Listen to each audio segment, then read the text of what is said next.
Manodrome is a very interesting little indie movie that I recently saw in the theater, but right now I believe it's out of theaters, but you can rent it on VOD or buy it. All right, so this movie is about Jesse Eisenberg. He's kind of a guy who just lost his job, living in poverty, and his girlfriend, played by Odessa Young, is pregnant, and the two are barely making ends meet. And Jesse Eisenberg doesn't know what to do.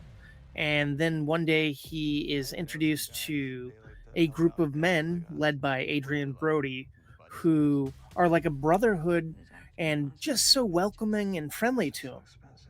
But what he doesn't realize is they're pretty much a cult, and they're anti-woman, and they convince him essentially that he doesn't need to be with his girlfriend. He should leave her, just ghost her completely. And it's ludicrous because they're in a pretty good relationship, but then there's some weird lurking kind of male gaze that he has on gentlemen at the gym that he works at, and there's some weird undertones, and that might come into play later on. But I don't know. I'm not going to say anything about that.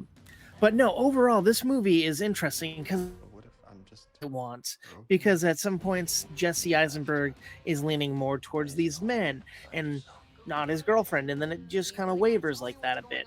Um, and it also has Ethan Suplee in it, and I kind of wanted more Ethan Suplee because he's a fantastic actor, and he's just basically a bit role in this. And Adrian Brody is giving this chilling performance, but Jesse Eisenberg is just like a Terminator. He is just killing it, and like everyone's kind of monotone, and it's just airy and awkward and weird, but it's so perfect. It keeps you on the edge of your seat. You don't know where it's going next, and it's just so dark and gritty and so bizarre, but so spellbinding and beautiful in a way. And this movie is definitely worth checking out. Like I said, it's on VOD.